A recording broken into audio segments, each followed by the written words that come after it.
Good morning, gardeners. It's 6 o'clock in the morning. I just turned on my lights, grow lights on my plants, my seedlings, and I noticed that I have 3 marigolds to have germinated very quickly in this do-it-yourself seed starting tray. So now I hooked up a grow light right here, and I'm going to turn the heating mat off and let them get some light. I'll just move it right over here.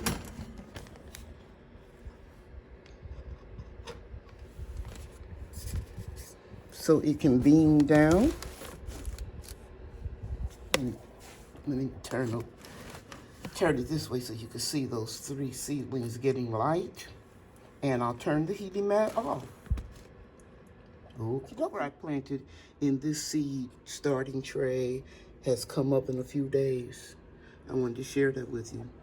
Starting seeds is very easy. Now, I didn't have any nets in my house until I opened potting mix. You guys know that I sanitized my seed starting mix with boiling water, and then I added neem oil.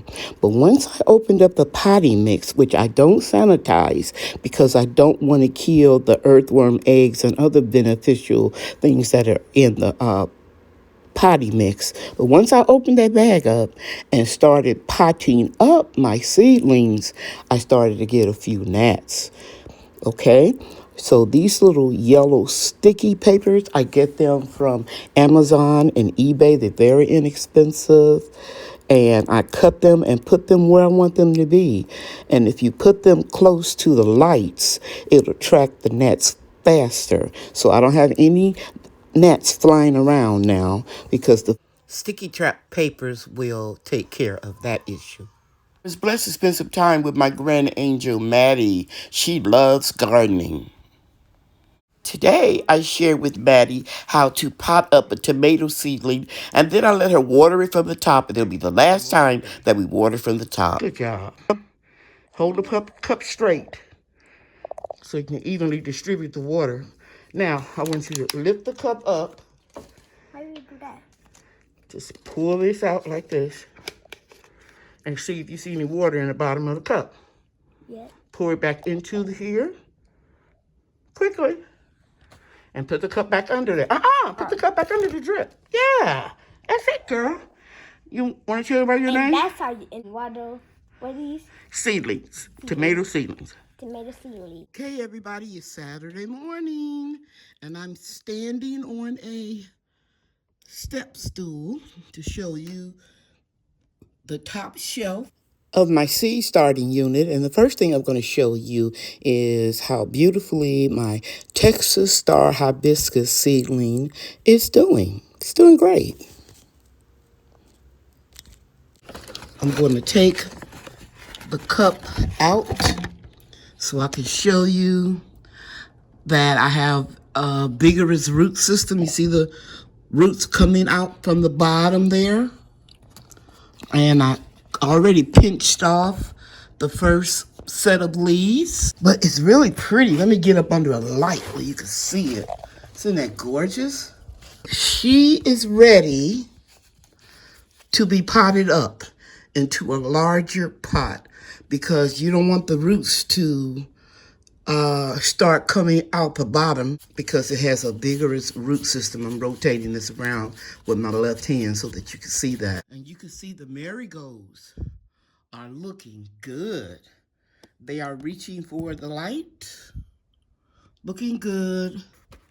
Tomato plants, they're doing good. They're not touching the light yet. Nothing is in danger of touching the light. But we got a lot going on up here. So we have a lot of tomato plants, a lot of marigolds, one sunflower on this shelf, and a lot of zinnias. And of course, more Texas Star Hibiscus.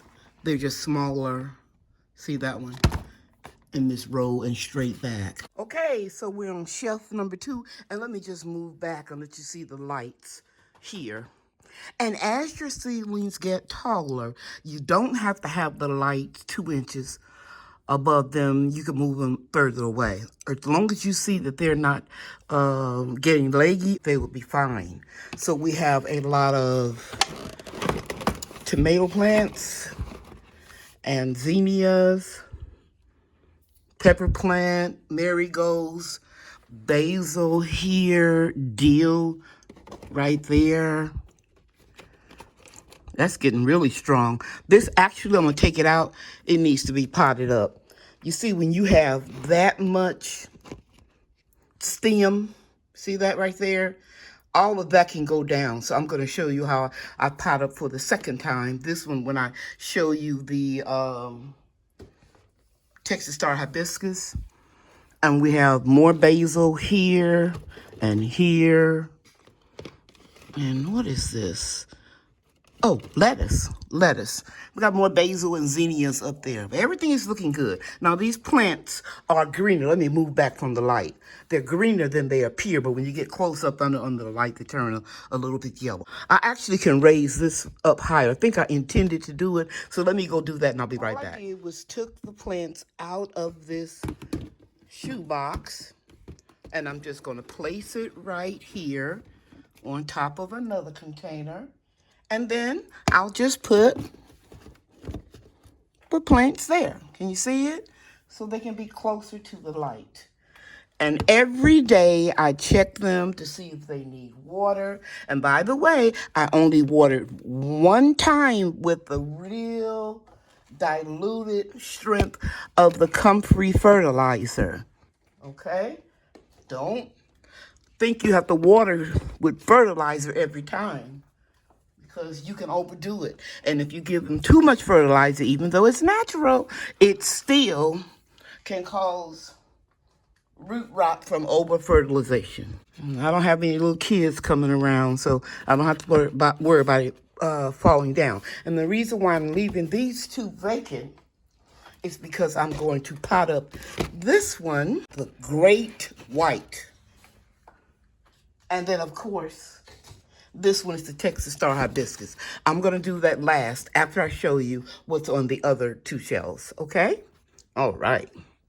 Let's move on to shelf 3. So you can't see this one too much because they are really getting too close to the light.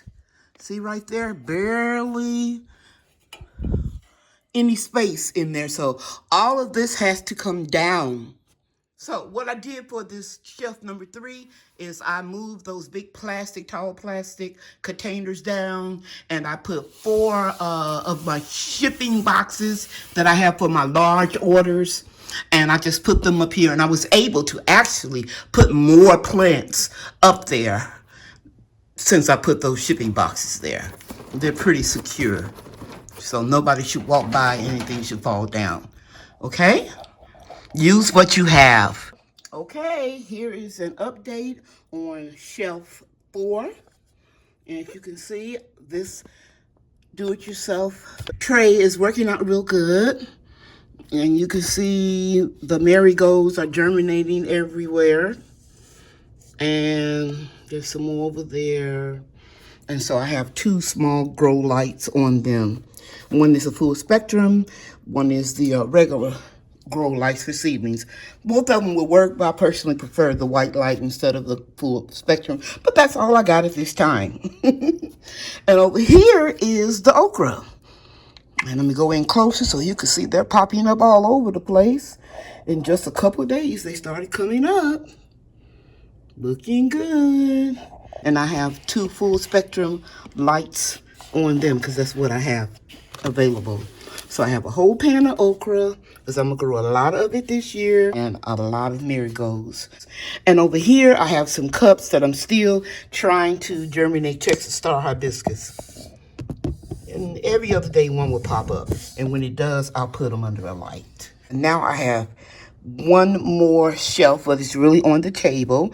And eventually, it'll go here, because I'm going to have to get some more of these shop lights out of the old gold room and light up this whole shelf here when everything start popping up and germinating. And one more thing I want to say about shelf number 4.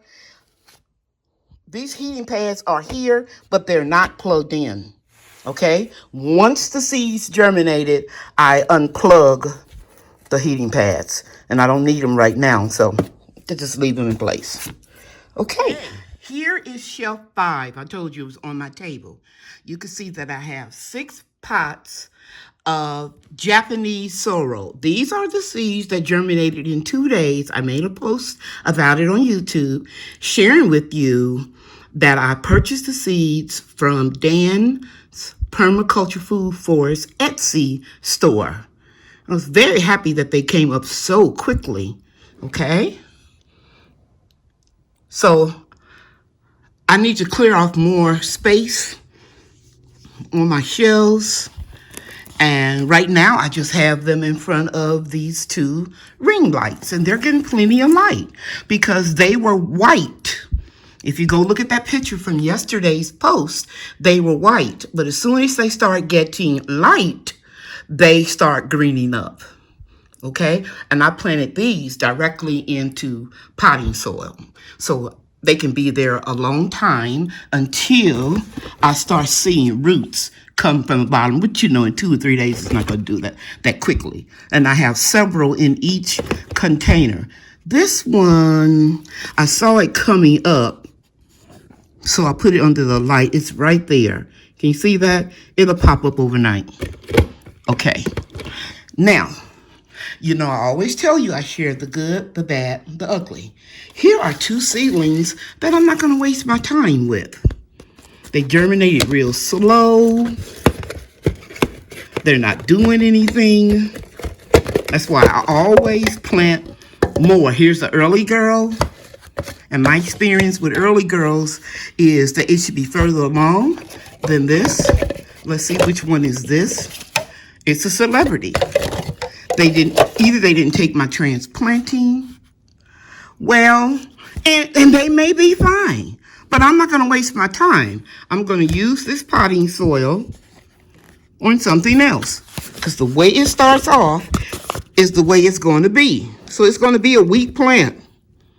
So I'm not going to worry about it. I'm letting them go. I think I'll do the giant white.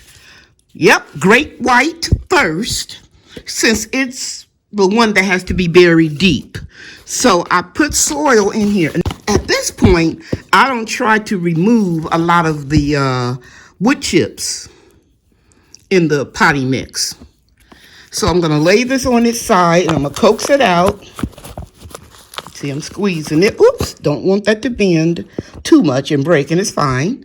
And then I'm going to keep it all together. See those roots? And I put it way down. I didn't put that much soil in there. See that? Because I'm going to press down, and I am going to take some of that soil that came out of the other 2 tomato plants that I'm not going to waste my time with. And let me put it over here so you can see it a little bit better. Try to keep that center, mashing it down. And I'm going to fill it up all the way to that top line. It may not look like it, but this container was clean. The residue of the potting soil when I put it in makes it look a little dusty.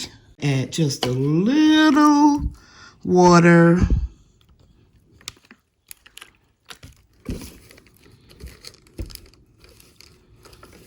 And it's going to soak in and move the soil line down. So I'll add a little bit more to keep that top surface dry, to keep fungus gnats away. Now, this Texas Star Hibiscus, you don't want to bury it deep. So I'm going to put more soil in here. And I'm just mixing it up to make sure I don't have any huge chunks of wood in it.